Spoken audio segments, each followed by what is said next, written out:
Suivez désormais Aplanissez les sentiers pour l'avènement du Messie sur Abidjan 1, 105.6 avec le ministère Repentance et Sainteté tous les samedis de 18h à 19h15. Rediffusion dimanche de 5h à 6h30. Que Dieu vous bénisse.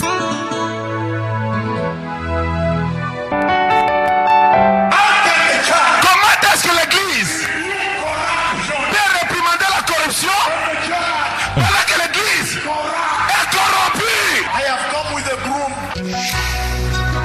Aplanissez les sentiers pour l'avènement du Messie. Suivez l'émission Aplanissez les sentiers pour l'avènement du Messie avec le ministère Repentance et Sainteté, dirigé par le puissant prophète de l'Éternel, Dr David Howard. En direct sur Abidjan 1, tous les samedis de 18h à 19h30. Rediffusion tous les dimanches de 5h à 6h30. Je suis venu avec le balai. I have a broom in my hand. J'ai un balai dans mes mains. To clean. De nettoyer la maison. Un jour s'est levé. Shalom à vous, amis auditeurs de la fréquence 105.6 FM. Vous êtes à l'écoute de votre émission Aplanissez les sentiers pour l'avènement du Messie. Au micro, votre serviteur Ghislain Brou, accompagné à la technique par le frère Isaac Kofi. Rappelons que cette émission est une réalisation du ministère Repentance et Sainteté Côte d'Ivoire, dont le but ultime est de préparer l'Église pour l'avènement du Seigneur Jésus-Christ. Et ce soir, nous continuerons avec le thème de l'enlèvement de l'Église. Et pour ce faire, nous recevons des serviteurs de Dieu, tous issus du ministère de Repentance et Sainteté Côte d'Ivoire, que nous présenterons après cette plage musicale.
Nous écoutions à l'instant ce superbe cantique Emmanuel qui nous invite à nous tourner vers l'Éternel, car notre Dieu règne encore. Pour tous ceux qui nous suivent, nous rappelons que vous suivez votre émission Aplanissez les sentiers pour l'avènement du Messie. Et ce soir, nous continuerons avec le thème de l'enlèvement. Pour ce faire, nous recevons les serviteurs de Dieu et nous sommes ici dans ce studio avec le pasteur Baou Omer, pasteur adjoint du ministère de Repentance et Sainteté Côte d'Ivoire. Shalom à vous, homme de Dieu. Shalom, serviteur. Bonsoir, chers auditeurs et auditrices. Ce soir, nous allons parler de l'enlèvement de l'Église. On peut dire le retour du Seigneur Jésus-Christ. Donc, c'est ce thème que nous allons débattre ce soir. Donc, je vous invite à écouter vraiment cette émission et comprendre qu'est-ce qu'est l'enlèvement et quand ça va venir et pour pouvoir mieux vous préparer pour l'enlèvement de l'Église. Shalom. Merci, pasteur. Aux côtés du pasteur, nous avons le serviteur Thierry Nalayome. Shalom à vous, serviteur. Shalom, serviteur Gislain. Shalom à tous et à toutes.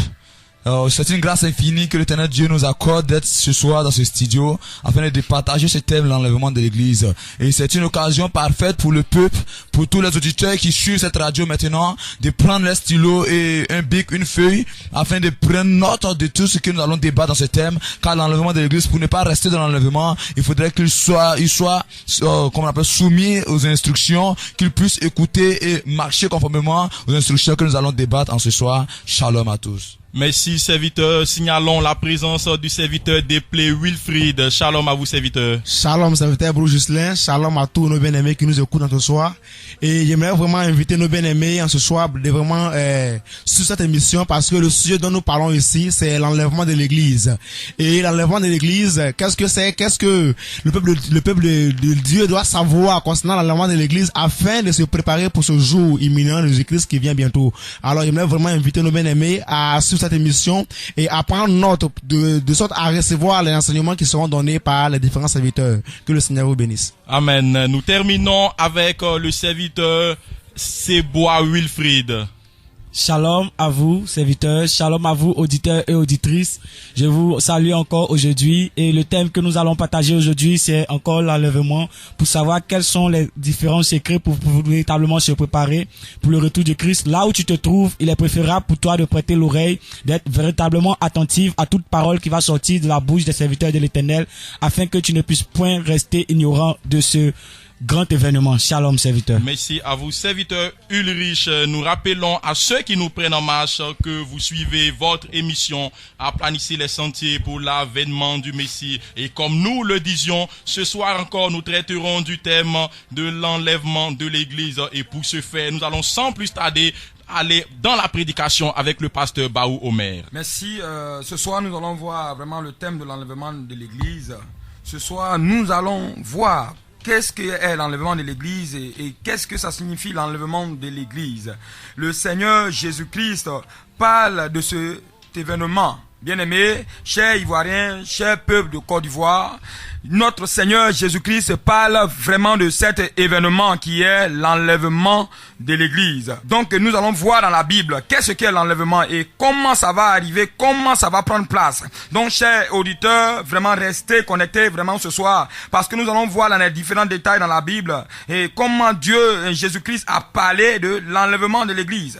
On peut dire l'enlèvement de l'Église, c'est lorsque le Seigneur viendra prendre l'Église. On peut dire l'enlèvement de l'Église, c'est lorsque Jésus-Christ viendra prendre les chrétiens, viendra prendre ceux qui marchent selon sa parole. Bien-aimés, cela veut dire que étant chrétien, étant serviteur, étant enfant de Dieu, notre but final, c'est de rentrer dans le royaume des cieux à travers l'enlèvement. Et quels sont ceux qui vont participer? Ce soir, nous allons en débattre. Quels sont ceux qui ne vont pas participer? Nous allons en débattre aussi ce soir. Amen. Donc, restez connectés pour pouvoir vraiment voir vraiment comment nous allons participer à cet enlèvement. Et nous allons voir dans la Bible comment la Bible nous parle de cet enlèvement et comment ça va se produire et se passer. Donc nous allons voir dans la Bible ce soir dans le livre de 1 Thessaloniciens 4 à partir du verset 16 à 17. 1 Thessaloniciens 4, le verset 16 à 17.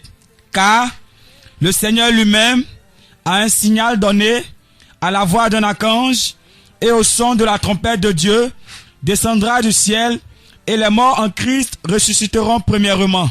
Ensuite, nous les vivants, qui seront restés, nous serons tous ensemble, enlevés avec eux, sur les nuées, à la rencontre du Seigneur, dans les airs, et ainsi, nous serons toujours avec le Seigneur. Amen. Amen. Vous voyez, bien aimé, la Bible décrit bien l'enlèvement de l'Église dans le livre de 1 Thessaloniciens 4 à partir du verset 16 à 17. Donc, cet enlèvement marque la fin de l'existence des chrétiens sur la terre des hommes. Bien-aimés, donc l'enlèvement marque la fin de l'humanité, marque la fin de toute chose, de toute existence sur la terre. Bien-aimés, l'enlèvement nous conduit dans une nouvelle terre, nous conduit dans un nouveau lieu où le Seigneur a préparé pour que nous y demeurions. Bien-aimés, donc l'enlèvement est très très important. L'enlèvement est un moment que va vivre toute l'humanité entière. Donc c'est un moment à rédiger, c'est un moment à y penser. Est-ce que nous serons parmi ceux qui seront enlevés? Parce que la Bible a dit tout à l'heure, au son de la trompette, nous serons enlevés, les morts et ceux qui sont vivants. Bien-aimé, est-ce que toi tu pourras participer à cet enlèvement? C'est la question que j'aimerais que tu te poses encore ce soir. Et nous allons voir encore l'enlèvement, comment encore la Bible décrit l'enlèvement dans le livre de 2 Pierre 3 verset 10 que nous allons lire dans la parole de Dieu. Prêtez très bien attention. Oui, vas-y serviteur. 2 Pierre 3, le verset 10. Le jour du Seigneur viendra comme un voleur. En ce jour, les cieux passeront avec fracas. Tout ce qui est dans le ciel vont passer avec fracas. Les éléments embrasés se dissoudront. Les étoiles, la lune et autres vont se dissoudre. Et la terre, avec les œuvres qu'elle renferme, avec les belles maisons et les rues et tout ce qui est paru sur cette terre des hommes, sera consumé. Amen. Amen. Vous voyez encore deuxième fois comment la Bible nous parle de ce jour terrible. Nous parle de ce jour de l'enlèvement. Voilà pourquoi nous parlons de l'enlèvement, parce qu'en ce jour, nous avons vu dans le livre de 2 Thessaloniciens que Dieu viendra prendre des personnes qui marchent selon sa parole. Un enlèvement qui va se produire sur la terre des hommes. Bien-aimés, et dans le livre de 2 Pierre 3, verset 10, nous voyons encore que l'enlèvement va se produire non seulement l'humanité, les hommes vont quitter cette terre des hommes, mais à plus de cela, nous voyons une destruction qui va se produire. La terre va se dévoiler, le ciel va se déchirer, et les étoiles, la lune va être embrasée. Tout ce qui est embrasé dans le ciel sera dissous, et la terre, avec tout ce que nous voyons sur cette terre des hommes, sera consumé. Bien-aimé, c'est l'enlèvement de l'église dont nous parlons ce soir. Toi qui es chrétien, cher Côte d'Ivoire, cher pasteur, cher faux prophète, cher faux serviteur de l'Éternel, c'est ce jour-là que vous méprisez. C'est ce jour-là que la Côte d'Ivoire est en train de banaliser. C'est ce jour-là que tu vas à l'église que tu ne crains même pas. C'est ce jour-là qui va se passer et que toi tu ne sais même pas, tu seras mage. Mais bien-aimé, laisse-moi te dire, si tu ne marches pas selon la parole de Dieu et que tu ne veilles pas sur les écritures de la Bible, tu seras disqualifié pour ce jour. Raison pour laquelle l'enlèvement de l'église va se passer ainsi. Bien-aimé, et lorsque l'enlèvement va se passer ainsi, bien-aimé, ceux qui ne vont pas participer seront en trouble. Raison pour laquelle je vous appelle ce soir à regarder comment, bien-aimés, ceux qui vont participer. On va voir dans le livre de Matthieu 24. On va voir dans le livre de Matthieu 24, l'Éternel en parle de ce jour. Le Seigneur Jésus-Christ même parle de ce jour avec ses disciples. Et vous allez voir, avec la question des disciples, vous allez entendre comment nous pouvons reconnaître que l'enlèvement est là. Nous pouvons reconnaître que comment l'enlèvement maintenant peut prendre place. Parce que les disciples ont posé cette question. Les disciples étaient inquiets. Mais en ce moment, l'église de Côte d'Ivoire n'est pas inquiète. L'église est en train de mouver dans les églises. L'église est en train de chauffer. L'église est en train de se marier les enfants. L'église est en train de marcher dans la nudité, dans l'impudicité dans ce pays de Côte d'Ivoire. L'église de Côte d'Ivoire ne s'inquiète pas de cet enlèvement dont parle la Bible. Ce jour terrible. Ce jour où les hommes vont évacuer la terre. Où ceux qui ont marché dans la parole de Dieu vont évacuer ce monde. Bien-aimé, est-ce que toi tu fais partie de ceux qui seront enlevés, dont la Bible parle, qui lorsque la trompette va sonner et que les morts en Christ sont ressuscités et les vivants vont partir, est-ce que tu vas faire partie des vivants? C'est la question que j'aimerais que lorsque tu écoutes cette émission ce soir, tu commences à te poser maintenant. Et nous allons voir la question des disciples qui a été posée à notre Seigneur Jésus-Christ. Le Seigneur même en a parlé de ce jour. On va voir Matthieu 24 verset 3. On va voir la question des disciples. Lis, serviteur. Matthieu 24. Le verset 3. Il s'assit sur la montagne des Oliviers. Et les disciples vinrent en particulier lui faire cette question. Oui. Dis-nous. Quand cela arrivera-t-il? Rabbi? Et quel sera le signe de ton avènement? Comment on peut savoir? Quel signe qui peut nous permettre de savoir que l'enlèvement est proche? Et de la fin du monde. Et aussi de la fin du monde. Alléluia. Amen. Voyez-vous, chère population de Côte d'Ivoire, les disciples à cette époque se sont inquiétés de ce jour.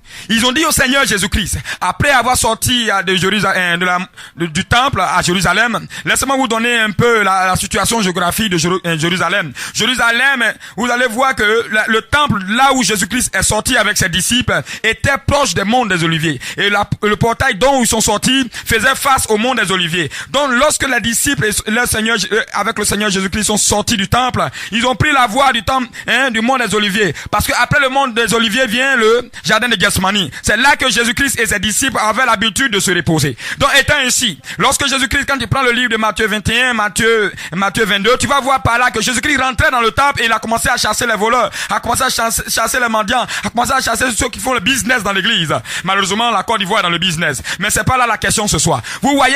Donc, étant ainsi, Jésus-Christ sort avec ses disciples. Il prend la montagne des Oliviers. Arrivé à l'esclave, lorsque tu es sur la montagne des Oliviers, tu vois bien la ville de Jérusalem. Tu vois la parure de Jérusalem et tu vois comment est structurée la construction du temple de Jérusalem. Et les disciples prennent la parole. Il dit, mais Seigneur, tu vois ce temple, comment c'est beau, comme c'est agréable. Et le Seigneur rapidement les rappela que vous voyez toute cette beauté sera détruite. Il ne restera pas pierre sur pierre. Bien-aimés, les disciples sont tout avec le Seigneur Jésus-Christ. Et le Seigneur Jésus-Christ leur dit qu'il va partir et il va revenir après. Et le Seigneur leur dit qu'il va partir. Et en plus de il va partir, il annonce aussi que l'humanité sera détruite. C'est comme ça les disciples ont compris. Et au verset 3 de Matthieu 24, on voit là que Jésus-Christ maintenant, les disciples viennent en particulier. Étant sur la montagne des Oliviers, il vient en secret. Il dit, Seigneur, excuse-nous s'il vous plaît. Tu nous as parlé tout à l'heure que l'humanité sera détruite. Mais dis-nous, comment on peut savoir que cela arrive? Le signe. Ils ont posé la question, le signe. Et aujourd'hui, l'église n'a pas prêté attention à la prédication de notre Seigneur Jésus-Christ lorsqu'il parlait aux disciples. Ils n'ont pas prêté attention, l'église de Côte d'Ivoire ne prête pas attention sur les Écritures. Or, le Seigneur a dévoilé le secret. L'Éternel nous a orientés pour que nous puissions savoir sur ce jour. Vous voyez bien, la Bible dit personne ne connaît le jour ni l'heure. Mais la Bible a donné des signes. Les signes, le Seigneur a donné des signes. Et le premier signe que nous allons voir, qui va continuer serviteur, nous allons voir les signes. Jésus leur répondit. Prenez garde, attention. Que personne ne vous séduise. Vous allez voir la séduction. Car plusieurs viendront sous mon nom. Disant. C'est moi qui suis le Christ. Et ils séduiront beaucoup de gens. Voilà, merci serviteur. Vous voyez bien aimé, la Bible décrit ceci. Il dit, lorsque le Seigneur prit la parole, il dit attention. Car plusieurs viendront sous mon nom et ils séduiront beaucoup de gens. En un mot, le Seigneur voulait rappeler à ses serviteurs en disant, attention, la séduction sera là. Et lorsque vous verrez la séduction, parce qu'ils ont demandé un signe, et c'est le signe que le Seigneur les a donné. C'est le signe que peuple Côte d'Ivoire, que tu pouvais savoir que l'enlèvement va prendre place, que tu dois savoir que l'enlèvement va prendre place, c'est la séduction. Bien-aimé, laissez-moi vous dire, vous qui êtes étudiant, vous qui avez fait les longues études, la séduction, quand tu ouvres ton dictionnaire, tu vas voir que la séduction veut dire envoûter. La séduction veut dire ensorceler. La séduction veut dire encharmer. Mais bien-aimé, comment les pasteurs, des gens qui viennent au nom de Jésus-Christ, peuvent ensorceler des gens, peuvent encharmer des gens, peuvent envoûter des gens? L'église de Côte d'Ivoire. Et nous voyons aujourd'hui, bien-aimés, quand je regarde à ma nation, quand je regarde à la Côte d'Ivoire dont je vois maintenant, quand je regarde les posters des pasteurs des églises, quand je vois les habillements, les parures des enfants qui disent voir à l'église le dimanche, mais c'est une abomination. Bien-aimés, c'est là la séduction. C'est là les signes de la séduction. Et nous allons rentrer, bien-aimés, ce soir pour que toi, chrétien, toi, servante, toi, serviteur, toi, pasteur, malgré que tu es dans cette séduction, mais tu ne sais pas. Voilà comme type de séduction que tu pratiques, pasteur de Côte d'Ivoire. Tu t'habilles d'une manière à séduire les jeunes filles. Toute ton anatomie est dehors. Toi-même qui es pasteur, ta devanture est plaquée comme ça.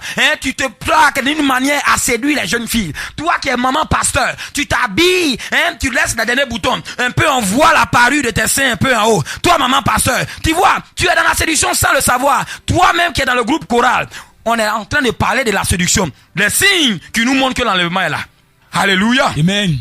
Donc toi, tu es servant de l'Éternel qui chante Alléluia, Amen, Amen. Tu chantes tout le temps les dimanches, mais lorsque tu quittes là, tu vas avec ce jeune homme qui te drague tout le temps. Et tu vas avec lui, vous prenez un pot et après, dans l'impudicité. Et dimanche, tu viens, tu pleures, après tu prends le micro. Alléluia, Amen. Et le peuple aussi, ignorant qui ils sont avec toi dans cette abomination. Et bien aimé, voici la séduction que tu es en train de pratiquer. Toi-même qui es fidèle dans cette église, tout le temps tu es dans le concubinage. Tu es avec un homme qui ne t'a pas marié.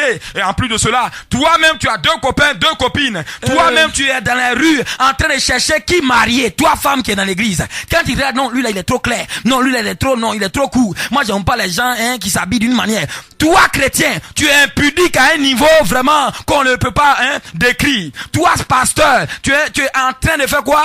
Escroquer le peuple de Dieu. On est dans la séduction. La séduction qui nous montre le signe que l'enlèvement est proche. Donc, en voyant ces signes, chers serviteurs, chers pasteurs, il ne s'agit pas d'endurcir ton cœur, mais répands-toi. Donc, c'est l'objectif pour lequel je suis en train de donner les signes. Voilà. Toi, pasteur, voilà le type de séduction que tu pratiques encore. Quand tu vas dans l'église et que tu as besoin d'une somme, peut-être pour satisfaire tes besoins financiers, tu vois un jeune homme qui est bien habillé en costume, tu dis, sois béni mon frère, l'Éternel n'a pas parlé, mais tu vas voir que tu vas parler tout de suite au nom de l'Éternel. Et tu vas dire comme ça, sois béni, je vois la gloire de Dieu. C'est vous toujours qui voyez la gloire. Si tu n'as pas vu gloire, vous voyez miracle. Si tu ne vois pas miracle, tu vois bénédiction. Si tu n'as pas eu miracle, bénédiction, tu vois visa de francs. C'est toujours qui voyez. Vous voyez toujours dans les rues. Tu salues quelqu'un, il y a la gloire sur ta vie, mais attention. Quelqu'un est dans un péché de masturbation terrible et tu le vois, tu dis que la gloire de Dieu est sur ta vie. Quelqu'un qui est en train de marcher dans le concubinage, c'est pas de dire à ton enfant dans l'église, tu es dans le concubinage, répands-toi, sinon l'enlèvement va prendre place. Les signes sont là. Tu ne dis pas ça, tu dis non, je vois la gloire, je vois que tu as visa de France, je vois que tu as visa de Paris, tu vas prospérer, je vois une onction de percée financière. Pasteur de Côte d'Ivoire, c'est une abomination. L'Éternel n'a pas parlé, mais tu parles quand même. Pourquoi? Quel est ton objectif? Ton objectif, c'est de séduire avec des bonnes paroles et pour soustraire de l'argent. Amen. Vers la fin, tu vas dire quoi? pour obtenir cette bénédiction, je vous en prie, cher peuple de Dieu, l'Éternel m'a révélé. Donc, pour obtenir cette bénédiction, il y a au moins 50 personnes qui vont donner 150 000, 150 000. J'ai dit bien, l'Éternel m'a dit 50 000. Vous voyez, tu dis des choses abominables. L'Éternel n'a pas demandé l'argent et toi, tu demandes au nom de l'Éternel. Or, tu as fini de prononcer des belles paroles qui sont des paroles de séduction. Donc, chère population, même pasteur, même serviteur, servant de Dieu, même chrétien de Côte d'Ivoire, il va à l'église dimanche, tu as l'impression qu'il va dans la discothèque. Il a porté un pantalon serré, une veste serrée, et toute son anatomie est devenue garçon, slip est dehors. Et quand il s'abaisse, même tout est dehors. Et il dit, il va à l'église. Mais attends, tu t'en vas faire quoi? Impudicité dans l'église ou bien c'est Jéhovah qui va prier? Le Dieu qui est 3 fois saint. Toi, jeune fille, tu es plaqué dans un collant collé. Ton objectif, c'est de séduire un jeune garçon qui va prendre soin de toi. Mais attention, l'église est devenue un lieu de marketing. L'église est devenue un lieu où on choisit son amant. L'église est devenue un lieu où on va pour vendre et acheter. Vous voyez, c'est la séduction. Ton objectif, toi, femme même qui m'écoute en ce moment, c'est de séduire. Toujours tu es en rouge à lèvres jusqu'au nez. Toujours tu portes des grosses bouts d'oreilles pour paraître bien. Comme la reine Vasti. Comme la Jézabel. Vous voyez? Comme la Jézabel, tu t'habilles, tu portes les grosses bouts d'oreilles pour paraître bien devant le peuple de Dieu. Pour paraître bien devant le jeune homme que tu guettes dans l'église. C'est la séduction. C'est la dispensation de la séduction. C'est les signes que le Seigneur a donnés dans la Bible. Donc, bien aimé, en voyant ceci ce soir, regarde dans ton entourage, regarde l'église qui est en face de toi, Côte d'Ivoire, peuple de Côte d'Ivoire, regarde dans la rue les posters des hommes de Dieu que tu admires tant. Est-ce qu'ils ne sont pas dans cette séduction? Si vous êtes dans cette séduction, c'est maintenant abandonné. Parce que les signes qu'elle a donné la Bible, que le Seigneur en a parlé, sont là. Donc vous devez vous repentir. Vous devez abandonner cette voie. Nous sommes en train de voir les signes qui prouvent que l'enlèvement va prendre place. Nous voyons les signes qui prouvent que vraiment l'enlèvement est au point de prendre place. Donc ce soir, chère Côte d'Ivoire, c'est à vous que je parle. Chère population, chers faux pasteurs et faux prophétesses. C'est à vous que je parle en ce soir. Nous allons continuer dans la Bible, voir toujours qu'est-ce que l'enlèvement. Alléluia. Amen. Gloire à Jésus. Amen. Nous allons prendre nos livres dans le livre, la Bible dans le livre de Luc. Luc 17, verset 33 à 37. Luc 17, le verset 34 à 37. 33 à 27. 33 à 37. Oui, c'est ça. Celui qui cherchera à sauver sa vie. Celui qui cherchera à sauver sa vie. La perdra. La perdra. Et celui qui la perdra. Oui. La retrouvera.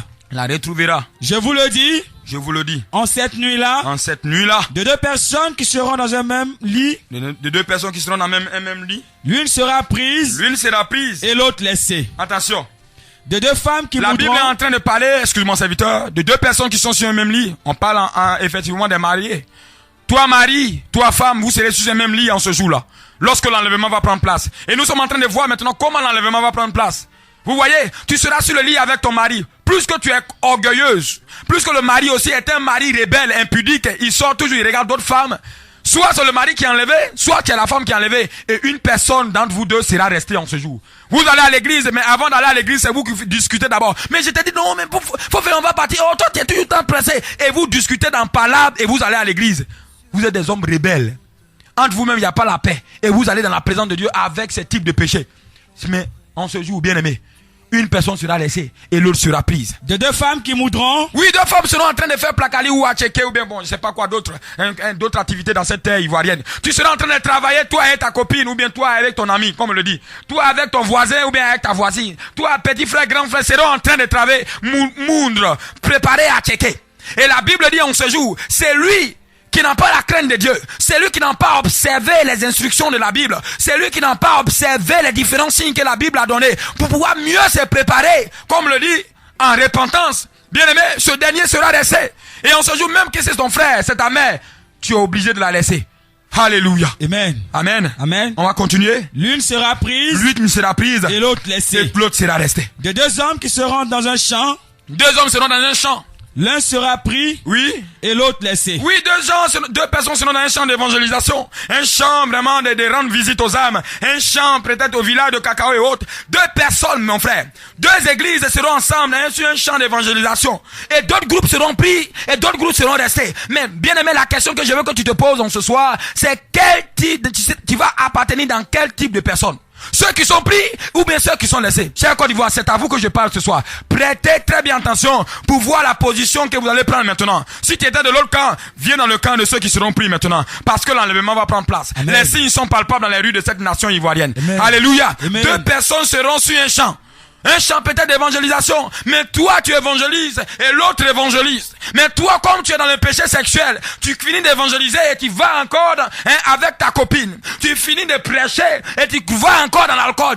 Soit disant non, l'Éternel va, la boisson va me faire du bien. C'est de l'abomination, mon frère. L'Éternel n'a pas dit de boire. La Bible déclare que nous sommes un nouveau sacerdoce. Bien-aimé, nous sommes un peuple élu. Nous sommes des souverains sacrificateurs. Et la Bible a exigé, l'Éternel a parlé dans le livre de Lévitique, qu'un souverain sacrificateur n'a pas accès à l'alcool, bien-aimé. Et comment es-tu ce soir que toi, l'Éternel t'a transformé, il a payé le prix pour toi la croix, et il a fait de toi un souverain sacrificateur. Dans le livre de Hébreux 9, il a dit que maintenant nous avons accès au lieu très saint, parce que Jésus-Christ a payé le prix, et il a ouvert, bien-aimé, la Bible dit le voile s'est déchiré, pour que nous ayons accès au lieu très saint. Mais toi, tu prends l'alcool sous prétexte que ça va choyer ton estomac. C'est une abomination. Bien-aimé, tu seras parmi ceux qui ne seront pas enlevés. Parce que toi, tu es en train d'enfreindre, tu es en train de t'opposer à la parole de Dieu. Alléluia. Amen. Les disciples lui disent.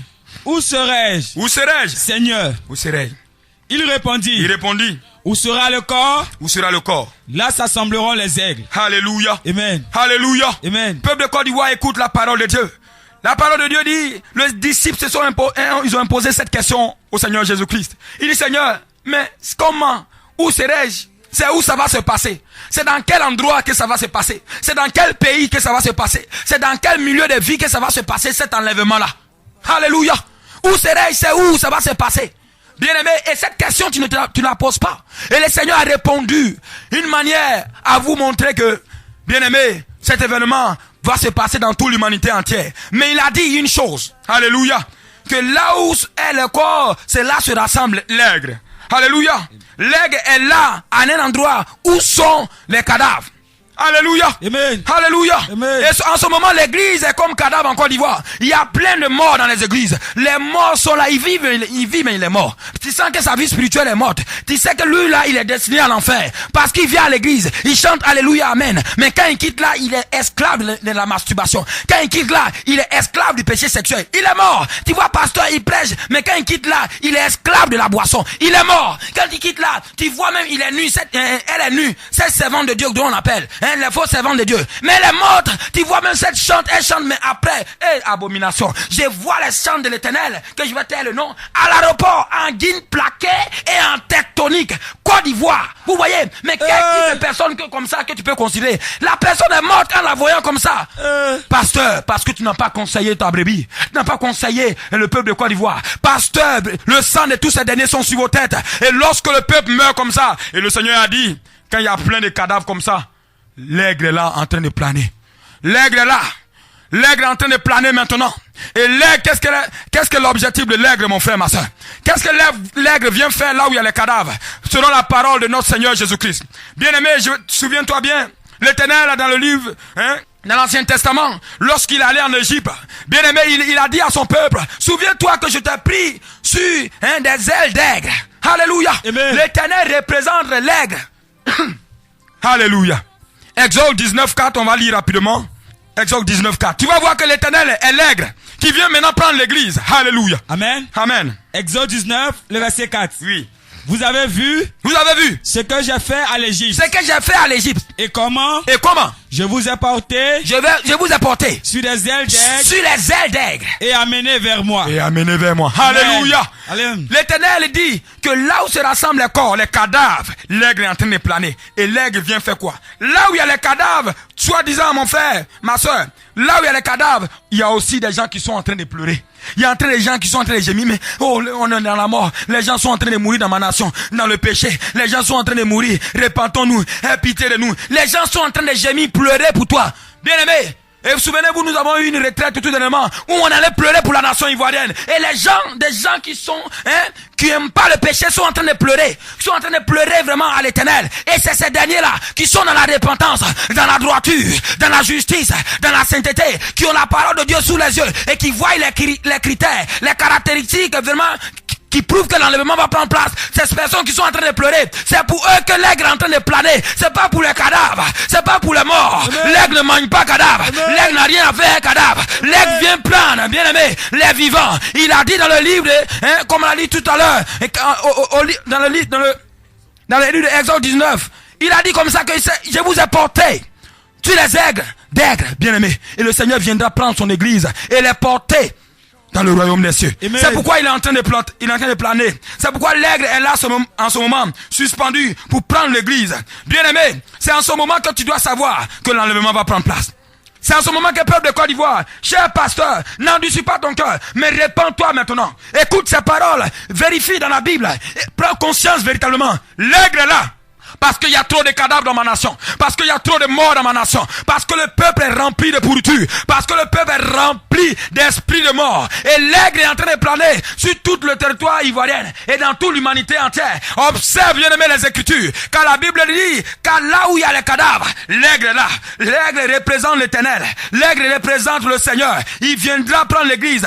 Comme il a dit dans le livre de 2 Pierre 3, verset 10, à l'heure, bien aimé, où tu ne t'entends pas. Où tu ne t'entends pas, c'est là l'aigle viendra te prendre. Alléluia.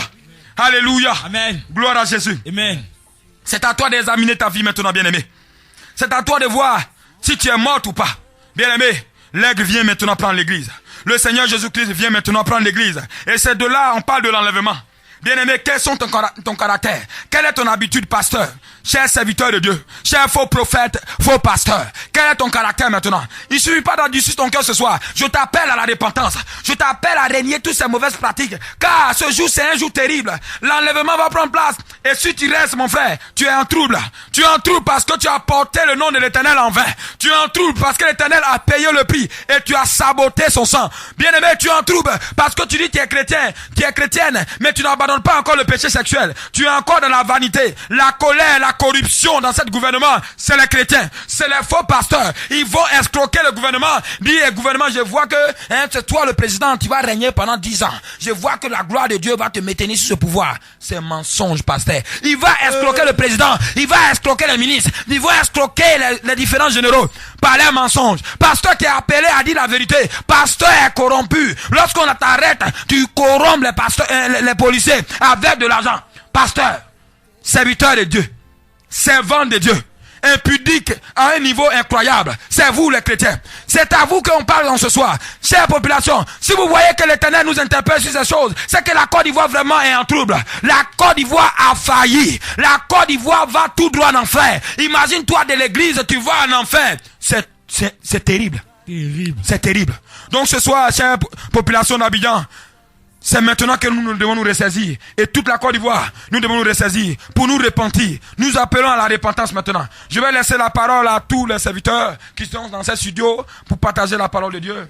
Que Dieu vous bénisse. Merci, pasteur. Vous écoutiez à l'instant la prédication du pasteur Baou Omer qui donnait le message de l'Éternel. Et maintenant, nous ouvrons notre ligne téléphonique dont nous sommes joignables au numéro suivant, le 77 30 50 71, le 77 30 50 71, ainsi que le 22 41 42 72. Permettez-moi de reprendre le 22 41 42 72 afin que vous puissiez poser des questions et participer à cette émission depuis chez vous. Ici dans ce studio, nous allons avec les échanges. Dites-nous, serviteur Thierry Nalayomé, quelle est l'imminence de l'enlèvement dont parle le pasteur Baou Omer? Merci, serviteur Brougislin. Ce soir, comme le serviteur l'a mentionné, l'enlèvement de l'église, c'est un thème très capital pour l'avènement de Jésus-Christ. Vous voyez, car nous sommes à une phase critique de l'avènement du Seigneur Jésus-Christ de Nazareth. Lorsque tu vois toute l'abomination dont a mentionné dont a mentionné le pasteur Babou Omed dans l'église, c'est que véritablement le Messie revient.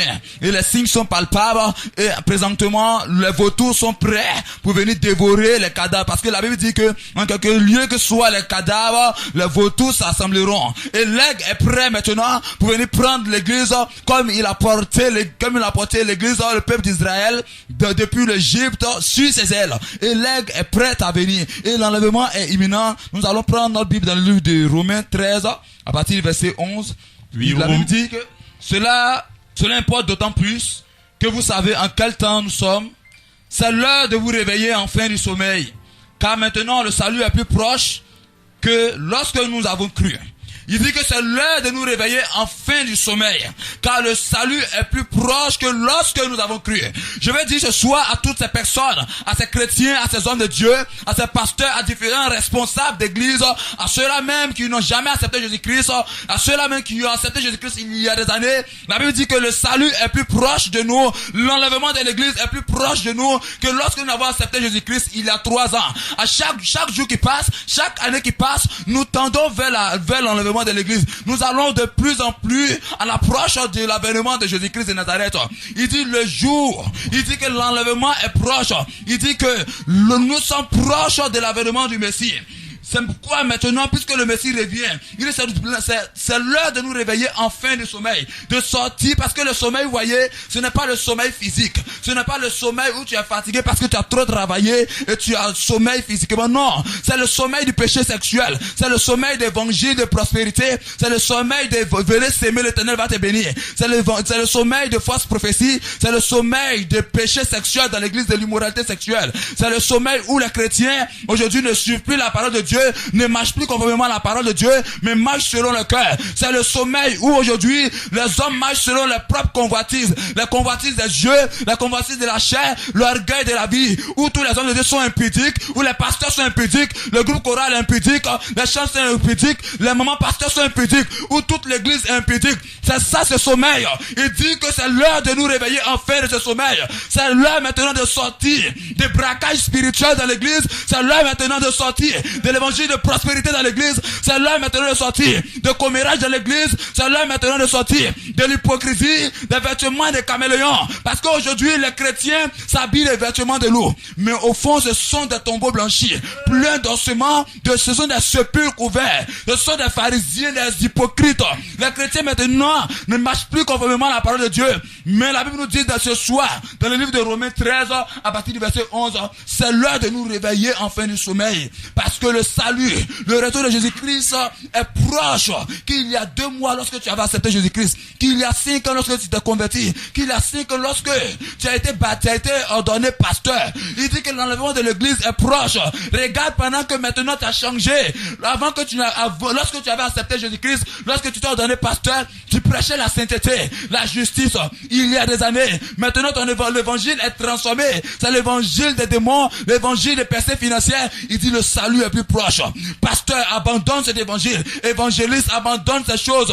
Fidèle, sort d'impudicité, sort d'indécence vestimentaire, car le salut est plus proche de vous que lorsque vous avez cru. Il dit, la nuit est avancée, au verset 12, la nuit est avancée, le jour approche. Dépouillons-nous donc des œuvres des ténèbres et révoltons-nous les âmes de la lumière. Il dit de se dépouiller des œuvres des ténèbres. Bien aimé, quelles sont les œuvres des ténèbres qui sont sur toi? L'injustice, c'est ça les œuvres des ténèbres. Le mensonge, critique, commérage, les avortements, c'est ça les œuvres des ténèbres qui sont sur toi. C'est coucher avec tes fidèles dans l'église, c'est sortir avec toutes les filles du groupe choral. Quelles sont ces œuvres des ténèbres qui sont sur toi? Il y a un homme qui accusait, parce qu'il a été choqué par l'attitude des pasteurs dans l'église. Il me disait, oui, c'est vous les pasteurs. Pourtant, moi-même, je ne suis pas pasteur. Ce type de pasteur, c'est trop fort pour moi. Il dit, c'est vous les pasteurs qui couchez avec les fidèles, parce qu'il y a un homme de Dieu à Makori qui est sorti avec presque toutes les filles de l'église. Vous voyez un peu, voici ce qu'ils portent. Voici, ces personnes-là ont pris tous les vêtements des ténèbres. Se sont revêtis des vêtements des ténèbres. Se sont revêtis de l'argent pour mobile. la cupidité pour mobile, l'orgueil pour mobile, l'injustice pour mobile. Et aujourd'hui, le peuple de Dieu court pour aller en enfer. Mais il n'y a personne pour les mettre en garde. Il n'y a personne pour dire, revenez à la sainteté, revenez à la justice, revenez à la repentance. Sortez de vos mauvaises voies, abandonnez vos mauvaises voies. Comment ce peuple de Dieu, comment l'église, comment les fidèles, comment les mamans peuvent sortir de la mauvaise voie, peuvent se dépouiller des œuvres des ténèbres, s'il n'y a personne pour leur prêcher la vérité, s'il n'y a personne pour leur dire de sortir des œuvres des ténèbres, car le jour est plus proche que lorsque nous avons cru. Il dit au verset 13, marchons honnêtement comme en plein jour, loin des excès, de l'ivrognerie, de la luxure, de l'impudicité, des querelles et de la jalousie. Bien aimé, il est mentionné loin des excès, loin de l'ivrognerie. Mais aujourd'hui, si le peuple de Dieu même ne veut pas se éloigner de l'ivrognerie, parce que le pasteur dit, mais Jésus-Christ a transformé l'eau en vin. Donc c'est nécessaire de boire. Donc c'est important. Abomination. Parce que il a été dit à Timothée de prendre un peu de boisson pour son mal. Vous voyez un peu? Mais cependant, quand Jésus-Christ a transformé cette eau, il a bien dit, cette eau en vin. Et lorsque l'ordonnateur du repas a pris ce vin, et il a goûté, mais il dit, mais monsieur, Seigneur, comment est-ce que tu peux donner ce bon vin, ce vin qui est doux, ce vin qui n'enivre pas, après que l'homme s'est saoulé, l'homme s'est enivré de ce vin moqueur, car le vin moqueur, il conduit à la perdition. Mais regardez cela, il y a une différence de phase, et ce n'est pas le même vin, il s'agit du jus de raisin. Voici ce que Jésus a transformé, et c'est le signe de son alliance. Il dit, femme, mon heure n'est pas encore arrivée. Amen. Il dit, faire quelque chose. Il dit, femme, mon heure n'est pas encore arrivée. Et c'est un symbole, c'est un signe pour montrer, parce que lui, Jésus-Christ, il devait venir mourir à la croix, et son sang devait couler pour le pardon, le rachat de tous. Et c'est ce qui a été montré ce jour. C'est terrible. Il dit, au verset 14, il dit, des luxures, des impudicités. Amen. Amen. Il dit de vous éloigner de ces choses, des impudicités. Mais aujourd'hui, si toute l'église est impudique, si toute l'église aujourd'hui a abandonné les vêtements de justice et s'est revêti les vêtements des ténèbres, il est très très important de dire que l'église revienne maintenant dans la droiture et se revête des vêtements de la lumière, car le salut est plus proche. L'enlèvement de l'église va prendre place maintenant. Les signes sont palpables et les corbeaux sont prêts maintenant à dévorer la chair de toutes ces personnes qui vont rester dans l'enlèvement que maintenant nous sommes en train de prêcher dans cette église. Et l'aigle est à la porte. L'aigle est à la porte pour prendre l'église, pour aller présenter le fruit de la croix dans les bras de l'Éternel des armées. Shalom, serviteur. Shalom. Shalom. Notons que vous pouvez nous joindre au 77 30 50 71 ou au 22 41 42 72. Voilà, nous tournons vers le serviteur Deplé Wilfried. Serviteur, dites-nous qui est concerné par l'enlèvement de l'église. Qui est-ce qui est concerné par l'enlèvement de l'église? Jésus-Christ, permettez-moi d'abord de rappeler que nous parlons ici de l'enlèvement de l'église. L'enlèvement, c'est quoi? Pour tous ceux qui nous prennent en marche, c'est le retour de Jésus-Christ pour venir chercher l'église, son épouse, pour laquelle, elle est allée préparer une place au ciel pour venir la chercher. Et dans cette expérience-là, nous pouvons la lire dans le livre de Jean 14, à partir du verset 1, où Jésus-Christ dit que je vais au Père pour vous préparer une place. Je vais au Père pour vous préparer une place, et quand je me serai allé, je reviendrai vous chercher, et là où je suis, pour que vous soyez aussi. Nous avons un appel. Oui, nous avons un appel. Shalom à vous. Je suis bien à la radio. Hein. Oui, vous êtes bien à la radio, oui. Comment vous vous appelez? Comment vous vous appelez? Sono Jean-Serge. Comment? C'est le frère Sono Jean-Serge. Jean-Serge, ok.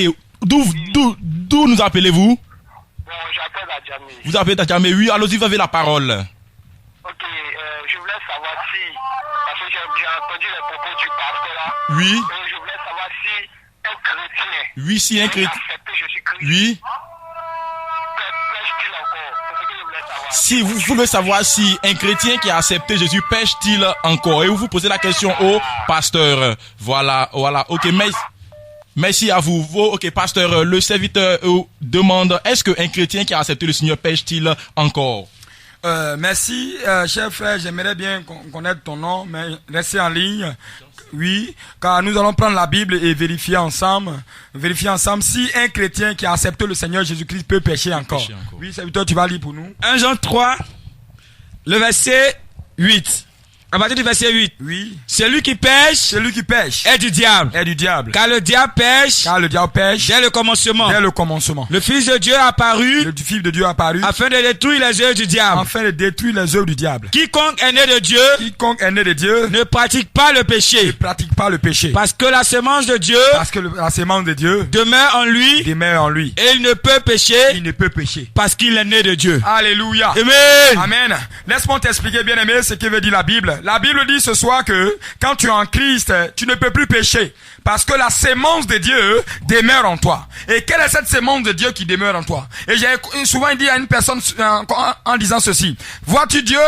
Vois-tu que Dieu est élevé au-dessus de tout? Il a dit oui. Dieu voit partout. Il a dit oui. Dieu voit celui qui commet le meurtre. Il dit oui. Dieu voit celui qui est en train de violer. Il dit oui. Dieu voit celui qui est nu. Il dit oui. Il dit mais comment c'est pour être que Dieu ne pêche pas? Quelles sont les caractéristiques de Dieu? Quel est le comportement de Dieu qui ne l'empêche pas à pécher? Cela veut dire que Dieu lui haït le péché. Lorsqu'il voit ces désastres là, quand il voit ces choses impudiques là, il en est horreur.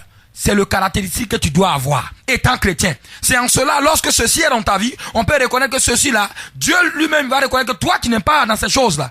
Quand tu vois une jeune fille qui est nue, et que toi-même chrétien, tu observes comme ça, tu dis, c'est là aussi même. Hein, regarde comment elle est habillée. Elle est tout nue. Tu es en train de pécher, mon frère. Mais lorsque tu vois depuis le loin là-bas, tu n'as même pas bien vu, elle était nue, et que tu commences à courir, prendre la route de la droite, ou bien celle de la gauche, pour ne pas voir l'impureté de celle qui vient en face de toi. C'est cela qu'on appelle celui qui vit dans la sainteté. C'est cela qu'on appelle celui qui évite le péché. Alléluia. Amen. C'est pas celui qui est en train de planter. C'est-à-dire quoi? Toi-même, tu fais un projet, tu fais des plans, tu dessines, tu as planifié et tu vas coucher avec une fille. C'est pas lui l'on appelle un chrétien. Tu vas à l'église, mais tu es un participant, tu es un adepte. Toi-même, tu examines, tu vois la jeune fille venir là-bas. Elle est tout nue. Tu te places à un bon carrefour pour observer toute son anatomie et toi-même, tu ressens déjà des choses. Ou bien tu es devant la face de télé, tu ressens des pressentiments déjà. Tu es devant télé où les gens sont très embrassés. Mon frère, tu es un chrétien pudique. Tu n'es même pas chrétien. Alléluia. Amen. Donc la Bible a dit ce soir que nous devons avoir la sémence de Dieu en nous, le caractère de Dieu. Et lorsque tu vois dans le livre d'Ésaïe, la Bible dit que Dieu il hait le péché. Alléluia. Amen. Il hait le péché. Donc c'est le caractéristique que nous devons avoir. Nous devons avoir pour premier ennemi le péché. Alléluia. Nous devons haïr le péché et nous en détourner. Donc c'est en cela qu'on peut te citer un chrétien. Mais tu dis chrétien et tu pêches encore et que tu demeures encore dans les pratiques indécentes, c'est une chose abominable. Ok, merci homme frère. Nous pensons que vous avez eu réponse à votre question. Nous nous retournons vers le serviteur des plaies, Wilfried. Ok, la question c'était que quelle est l'église qui est concernée par l'enlèvement? C'est bien ça, serviteur? Oui, c'est cela. Ok, donc pour répondre à cette question, je lis le livre d'Apocalypse 19 à partir du verset 7. Amen. Apocalypse 19 à partir du verset 7 dit: réjouissons-nous et soyons dans l'allégresse, donnons-lui gloire, car les noces de l'agneau sont venues et son épouse s'est préparée. Au verset 8, il dit: et il lui a été donné de se revêtir d'un fin lin éclatant et pur, car le fin lin, ce sont les œuvres justes des saints. Et Apocalypse 16, le verset 15, rapidement dit: voici, je viens comme un voleur, heureux celui qui veille et qui garde ses vêtements afin qu'il ne marche pas nu et qu'on ne voit pas sa honte. Alléluia. Amen. Ici, la Bible déclare que l'église, l'épouse qui aura accès au royaume des cieux, cette église-là qui doit être revêtue de fin lin pur et éclatant. Mais ce fin-là nous a donné en tant que des chrétiens. Quand tu acceptes Jésus-Christ comme Seigneur Sauveur, tu reçois ce fin lin-là. C'est pourquoi Apocalypse 16, 15 dit: heureux celui qui garde ses vêtements. Ces vêtements que tu as reçus en tant que celui qui a accepté Jésus-Christ comme Seigneur Sauveur, il faut veiller sur ces vêtements-là afin de ne pas les salir, afin que ces vêtements-là, il n'y a pas de taches sur ces vêtements-là. Et Jésus-Christ également, dans le livre de Éphésiens 5, verset 25, décrit les caractéristiques de l'église qu'il vient chercher. Il dit comme ça, dans Éphésiens 5, le verset 25, il dit: je viens pour une église pure, je viens pour une église sainte. Oui, nous avons un auditeur au bout du fil. Shalom à vous. Shalom à vous. Shalom à vous. Si vous nous entendez, répondez à notre appel. Shalom à vous. Nous ne vous percevons pas encore dans ce studio. Voilà. Nous pensons qu'on a perdu l'appel dans ce studio. Ok, nous continuons. Donc, comme je le disais, comme l'église qui doit rentrer au ciel, doit être revêtue du feu pur et éclatant. Et les caractéristiques de cette église-là, elle doit être sainte, elle doit être irréprochable, elle doit marcher dans une sanctification absolue. Parce que si réellement les vêtements qui t'ont été donnés, toi qui m'écoutes en ce soir, toi qui as accepté le Christ comme Seigneur Sauveur, les vêtements, le fin-lait t'a été donné. Mais est-ce que tu vêtes ce fin-là? Est-ce qu'il n'y a pas de taches aujourd'hui sur les vêtements qui t'ont été confiés par le Seigneur Christ? Parce que s'il retrouve une seule tache sur ces habits-là, malheureusement, tu ne pourras pas être qualifié pour entrer le royaume des cieux. Donc, je résume pour dire que le chrétien, l'église qui aura accès au royaume des cieux doit être revêtu du feu pur et éclatant, originel, comme Christ nous l'a confié quand nous l'avons accepté comme Seigneur et Sauveur. Merci serviteur. Nous voulons rappeler les contacts. Vous pouvez nous joindre au 77 30 50 71, le 77 30 50 71, le 22 41 42 72. Oui, serviteur Ulrich. Oui, je vais ajouter juste un peu sur ce que le serviteur Ulfric vient de dire. Bien aimé, il est réel et véritable de savoir que toutes ces personnes qui auront pas à l'enlèvement, c'est toute l'église, c'est toutes les personnes qui sont dans l'église, mais pas seulement que les chrétiens, les vrais chrétiens qui ont accepté Jésus-Christ véritablement comme Seigneur et Sauveur, qui pratiquent les œuvres de Jésus-Christ, qui savent qu'il est mort à la croix pour eux et qui pratiquent véritablement la sainteté, la justice et la vérité, comme le serviteur l'a dit, qui sont revêtus véritablement du fin lin et qui ont laissé le péché, qui ont abandonné tout ce qui est abomination, tout ce qui est mensonge, tout ce qui est impudicité, tout ce qui est commérage dans l'église, qui arrive à séparer l'église et le monde. C'est ces personnes-là qui marchent véritablement en Christ, c'est ces personnes-là qui pourront être sauvées. Merci serviteur. Oui, merci serviteur. Comme vous pouvez l'entendre, auditeur, ici dans ce studio, voilà, ici dans ce studio, nous attendons vos appels, vos coups de fil. Vous pouvez nous joindre au 77 30 50 71. Oui, dites-nous, serviteur Thierry, quelle est la recommandation de l'Éternel pour entrer dans l'enlèvement de l'Église? Amen, serviteur. Et avant de venir sur cette question, je voudrais revenir encore sur cette personne qui a appelé. C'est cet auditeur qui a appelé pour savoir est-ce que véritablement un chrétien pêche. Le livre d'Ésaïe 1, au verset 15, il dit, quand vous étendez vos mains, je détourne de vous mes yeux. Quand vous multipliez les prières, je n'écoute pas, car vos mains sont pleines de sang. Ici, il s'adresse aux chrétiens. Il s'adresse aux disciples de Christ. Il s'adresse à ceux-là même qui se font appeler chrétiens, pasteurs. Quand ils étendent les mains sont souillées de sang. Ils ne peuvent regarder parce qu'ils sont dans le péché sexuel, dans l'immoralité sexuelle. Et ils étendent les mains pour crier Seigneur, Seigneur. Alors, un chrétien qui ne marche pas véritablement dans la sanctification, dans la repentance perpétuelle, nuit et jour, est dans le péché. Pendant que tu couches avec les filles dans l'église sans être marié, mon frère, comment tu peux qualifier cette chose? C'est de l'impudicité, alors c'est un péché. Alors un chrétien qui ne se sépare pas du péché sexuel, qui ne se sépare pas de mensonge, de vol au travail, il est dans le péché et il pêche toujours et il n'est pas chrétien en réalité, il se trompe lui-même parce qu'il ne peut tromper Dieu. C'est un imposteur, c'est un loup vorace dans l'église. Amen. Et je vais revenir à la question du serviteur. Les recommandations de l'Éternel pour entrer dans l'enlèvement de l'église, car c'est le thème de ce soir, l'enlèvement de l'église. Et nous allons prendre tout à l'heure, tout de suite, notre Bible dans le livre de 1 Thessaloniciens 4 à partir du verset 1. Il dit, au reste, frères, puisque vous avez appris de nous comment vous devez vous conduire et plaire à Dieu, et que c'est là ce que vous faites. Nous vous prions et nous vous conjurons au nom du Seigneur Jésus de marcher à cet égard de progrès en progrès. Vous savez en effet quel précepte nous vous avons donné de la part du Seigneur. Et bien aimé, toi qui m'écoutes, tu connais les préceptes que toutes les fois que nous venons à la radio, nous vous donnons de la part du Seigneur. Et voici ce que l'Éternel dit. Il dit ce que Dieu veut, c'est votre sanctification. C'est que chacun de vous sache s'abstenir de l'impudicité.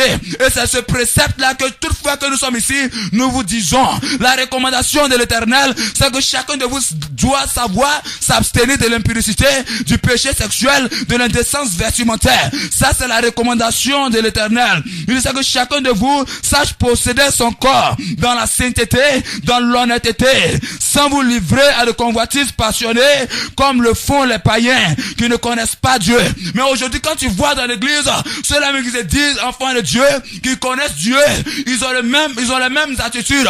Et ils compétissent avec le monde. Ils sont dans le péché sexuel. Quand tu déposes une église, tu déposes une boîte de nuit, il n'y a pas de différence. Parce que l'église aujourd'hui est la boîte de nuit. L'église a été substituée en boîte de nuit et la boîte de nuit a été substituée en église. Donc il n'y a pas de différence. Les pasteurs sont aujourd'hui des digues dans l'église. Les pasteurs sont des animateurs dans l'église en train d'animer le peuple de Dieu pour s'aimer. Mais voici dit ce que Dieu veut, c'est votre sanctification. C'est que chacun de vous sache s'abstenir de l'évangile de prospérité, de s'abstenir de l'évangile de fausses prophéties, de fausses visions, de l'évangile trompeur, s'abstenir de l'indécence vestimentaire. Mais aujourd'hui, le corps de l'homme qui doit être possédé dans la sainteté, où Dieu a recommandé de s'abstenir de tout souillure. Aujourd'hui, ce corps-là est livré à toutes sortes d'impuretés, d'impurité, de péchés sexuels, les avortements. Aujourd'hui, le corps de l'homme qui est le temple de Dieu où le Saint-Esprit vient habiter. Autrefois, quand tu rentres dans le lieu très saint avec le péché, tu es frappé de mort pour cause du péché. Et le voile a été déchiré.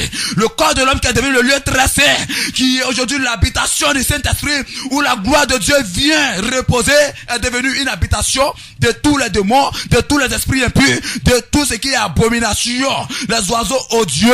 Tout cela vient crier, vient chier dans le temple de Dieu. L'impurité, la masturbation, le viol, les avortements, dans le temple du Saint-Esprit. Personne ne veut posséder le temple de Dieu dans la sainteté, veut s'abstenir de l'impudicité. Personne ne veut marcher dans l'honnêteté. Les pasteurs sont déshonnêtes. Les pasteurs sont brigands spirituels, sont brigands physiques, en train d'arracher la dîme, les offrandes, en train d'arracher le petit fonds de commerce que ma grand-mère, que ma maman veut prendre pour faire un commerce, parce que l'Éternel dit viens s'aimer, l'Éternel va te bénir. L'Éternel va multiplier ton offrande. Elle se sent parce qu'elle a besoin de moyens financiers pour pouvoir aider ses petits enfants, ses enfants. Elle dit bon, moi mes 10 000 francs que je dois prendre pour faire le commerce dans 2 jours, je vais mettre, l'Éternel va me donner 100 000 francs. Mais depuis elle met rien ne sort. Les pasteurs sont déshonnêtes. Ils ne sont pas honnêtes. Ils sont vous livrés aux convoitises passionnées. Mais aujourd'hui quand ils rentrent dans l'église, depuis le pasteur, depuis la chair, parce que bien aimé, les convoitises passionnées commencent à la chair, commencent dans le pupitre et viennent maintenant jusqu'au peuple. Bien aimé, voici la conduite que l'Éternel Dieu nous appelle à s'abstenir de tout ce qui est fraude, cupidité. Mais si les hommes de Dieu sont cupides, où passerons-nous notre éternité? L'enlèvement de l'église va prendre place. Ok, j'aimerais ajouter quelque chose sur la question, s'il a bien compris, quelle est la recommandation du Seigneur concernant son avènement? Voilà. Et au verset, excusez-moi. Oui, quelle est la recommandation de l'Éternel pour entrer dans l'enlèvement de l'église? Amen. Je lis Matthieu 24 à partir du verset 44. C'est pourquoi vous aussi, tenez-vous prêts, car le Fils de l'homme viendra à l'heure où vous n'y penserez pas. Il dit tenez-vous prêts. Voici la recommandation qu'il donne. Il dit aux disciples, je viens bientôt. Mais vous, tenez-vous prêts. Mais quand il dit tenez-vous prêts, c'est de quoi il parle en réalité.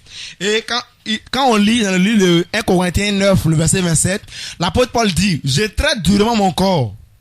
Nous savons que l'apôtre Paul, c'est lui qui a écrit près de la moitié des différents lettres du Nouveau Testament.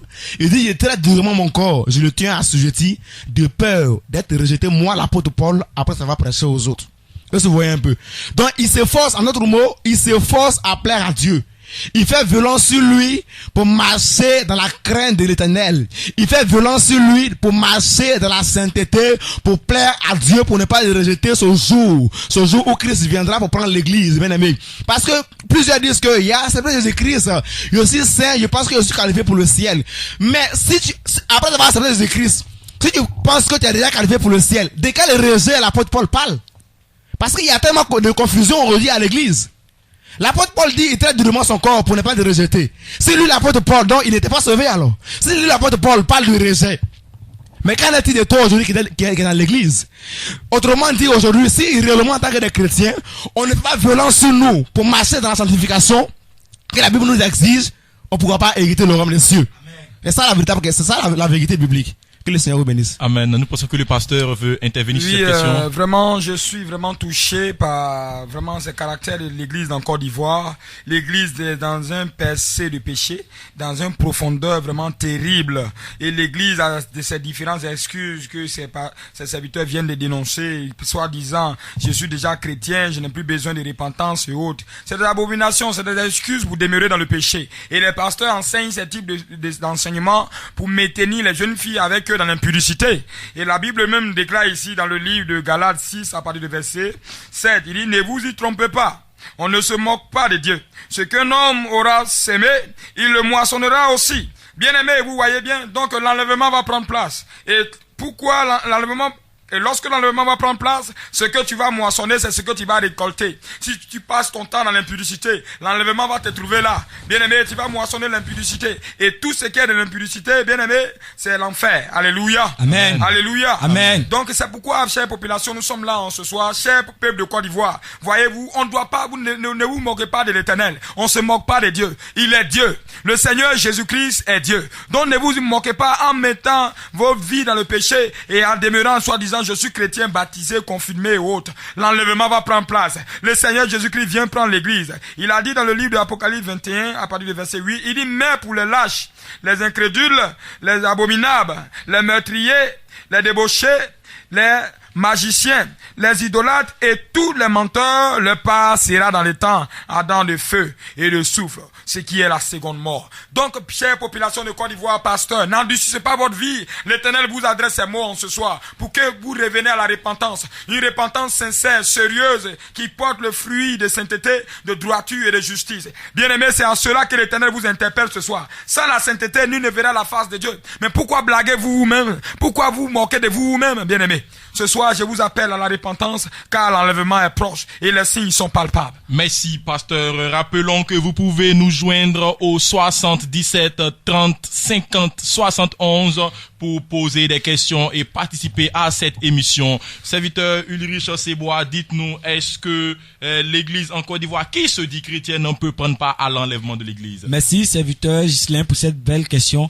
Franchement, l'église de Côte d'Ivoire marche d'abord dans un grand signe qui est l'apostasie.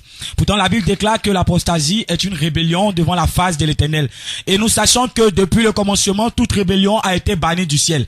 Et comment est-ce que l'église qui est dans l'apostasie, comment est-ce que l'église de Côte d'Ivoire qui est dans l'apostasie pourra rentrer dans le ciel? Alors la Bible parle de l'église de Côte d'Ivoire et voici la place de l'église de Côte d'Ivoire dans le livre de Matthieu 23, le verset 13. La Bible déclare, malheur à vous scribes et pharisiens hypocrites, parce que vous fermez aux hommes le royaume des cieux. Vous n'y entrez pas vous-même et vous ne laissez pas ceux qui veulent entrer. Bien aimé, c'est là d'abord le premier caractère de l'église en Côte d'Ivoire. Et le deuxième est dans le livre de 2 Corinthiens, le verset 6, 2 Corinthiens, le chapitre 6, le verset 14, qui nous dit comme ça, ne vous mettez pas avec les infidèles sous un joug étranger. Car quel rapport y a-t-il entre la justice et l'iniquité? Ou qu'y a-t-il de commun entre la lumière et les ténèbres? Bien aimé, l'église de Côte d'Ivoire est purement dans les ténèbres. Bien aimé, le premier passage a montré que l'église de Côte d'Ivoire, il y a des gens qui sont en Côte d'Ivoire qui veulent véritablement aller au royaume des cieux. Mais ces pasteurs-là qui sont là, les faux pasteurs, et beaucoup de faux dans l'église sont en train de fermer le royaume des cieux pour les âmes. Et toute la Côte d'Ivoire est en train de partir en enfer. Ce qui fait que, bien aimé, les chrétiens d'aujourd'hui et les pasteurs ont mélangé les ténèbres et la lumière. Les chrétiens d'aujourd'hui et les pasteurs, si tu mets une église à côté d'un maquis et que tu enlèves au-dessus toute annonce, tu verras que tout vêtement qui rentre dans les maquis, ce sont les mêmes vêtements qui rentrent dans l'église. Et comme le serviteur Thierry l'avait dit, on a maintenant accès à des braqueurs spirituels dans l'église. Des personnes qui sont venues pour perdre spécialement toutes les âmes de la Côte d'Ivoire. Et bien aimé, on voit que l'épouse véritable que la Côte d'Ivoire est en train de former pour Christ est l'épouse folle que le livre de Matthieu 25 nous apprend. Et là, le seul endroit où va partir toute la Côte d'Ivoire, ce n'est pas le royaume des cieux, serviteur. Malheureusement, c'est l'enfer. Alors il faudrait véritablement que la Côte d'Ivoire puisse se repentir pour pouvoir hériter du royaume des cieux. Oui, merci serviteurs, auditeurs, restez toujours en alerte. Nous allons souffler d'ici 5 minutes avec la bande annonce et nous nous retrouvons dans quelques instants. Suivez désormais Aplanissez les sentiers pour l'avènement du Messie sur Abidjan 1, 105.6 avec le ministère Repentance et Sainteté tous les samedis de 18h à 19h15. Rediffusion dimanche de 5h à 6h30. Que Dieu vous bénisse.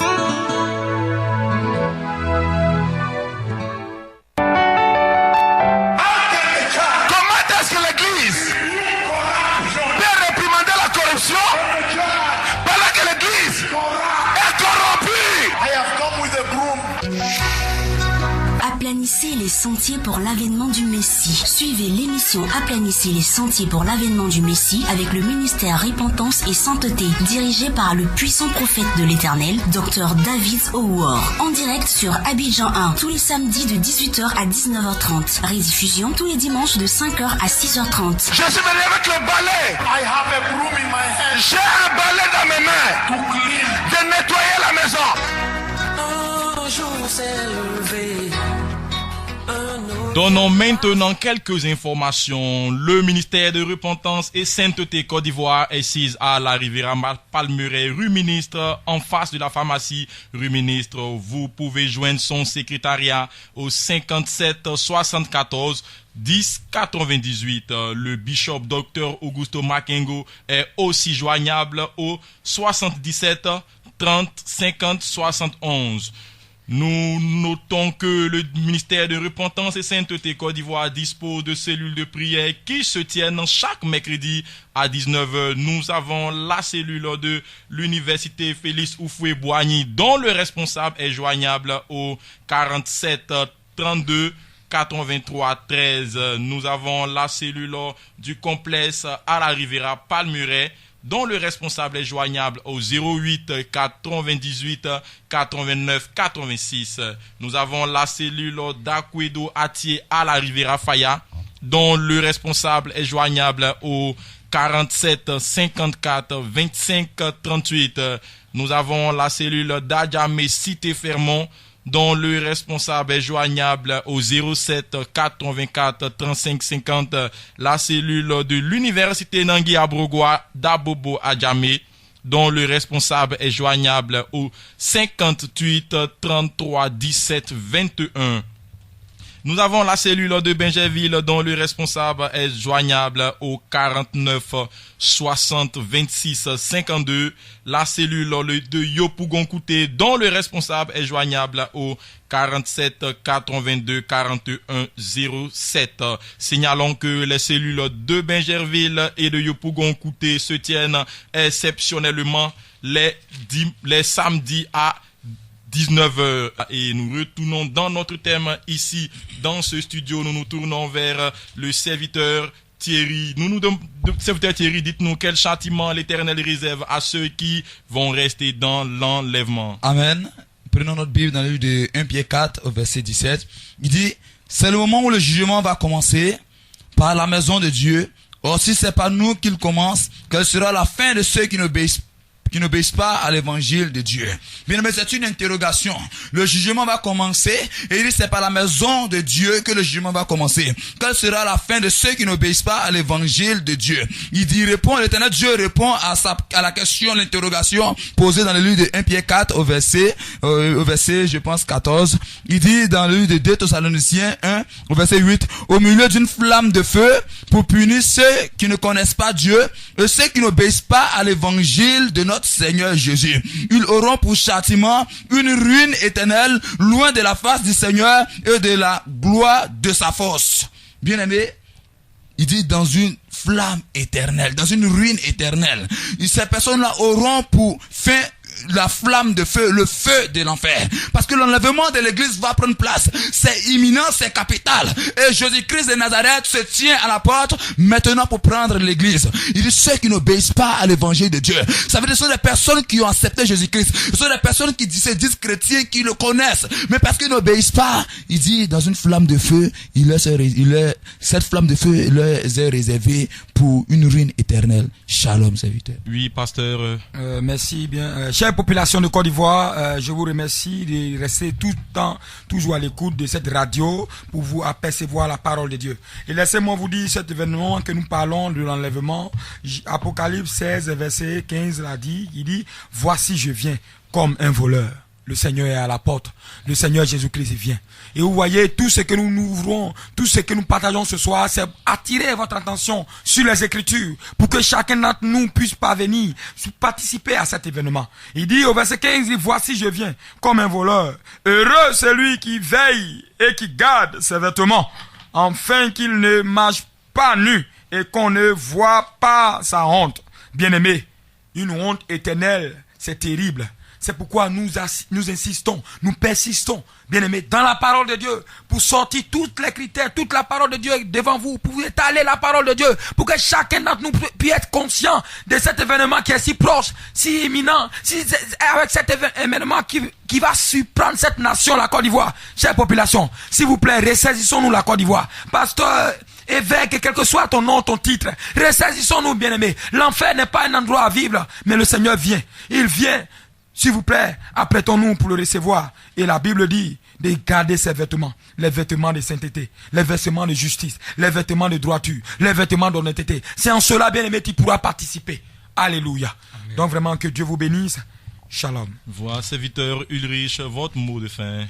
Oui, pour ce qui est du mot de fin, je lance encore une sensibilisation à toute la Côte d'Ivoire, quelle que soit la religion dans laquelle tu te trouves. Je vous dis véritablement que Jésus-Christ est à la porte et Jésus-Christ revient.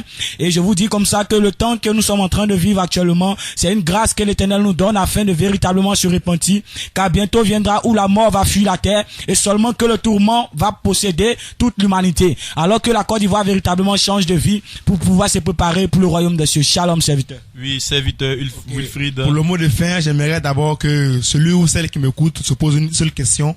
S'il y a accepté le Seigneur Jésus-Christ, quel est le but principal? Quelle est cette raison de la vie chrétienne que je mène? Si c'est pour aller au ciel, le temps est venu maintenant, bien aimé. Il est maintenant temps de se préparer réellement parce que le Seigneur Jésus nous a laissé la recommandation de nous tenir prêts. Parce que si réellement nous ne sommes pas dans les conditions qu'il exige pour hériter le ciel, malheureusement, on va rater l'éternité, on aura passé tout ce temps en vain. Shalom. Oui, serviteur Thierry. Shalom. Cette phase critique de l'avènement du Seigneur Jésus-Christ qui caractérise l'enlèvement de l'Église, il est très important à l'Église de se ressaisir, de sortir de l'évangile faux et de se préparer dans toute sanctification, justice et droiture pour son avènement, afin qu'elle soit irrépréhensible lors de ce grand événement. Shalom. Shalom. Nous allons pour la prière de fin. Merci, cher auditeur. Nous allons prier. Là où tu es, mets-toi en genoux. Nous allons prier l'Éternel pour implorer la miséricorde sur cette nation ivoirienne. Éternel Dieu, ce soir, nous te disons merci pour ta parole.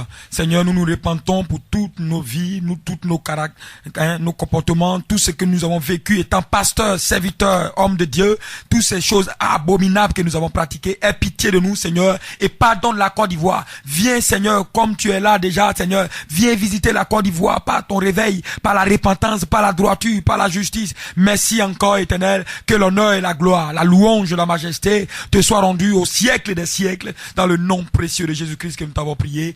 Amen. Amen. Vous pouvez suivre la rediffusion demain dès 5h et sachez que vous suivez votre émission Aplanissez les sentiers pour l'avènement du Messie. Nous nous retrouvons la semaine prochaine, même heure, même fréquence. Que le Seigneur vous bénisse. Shalom à vous. Suivez désormais Aplanissez les sentiers pour l'avènement du Messie sur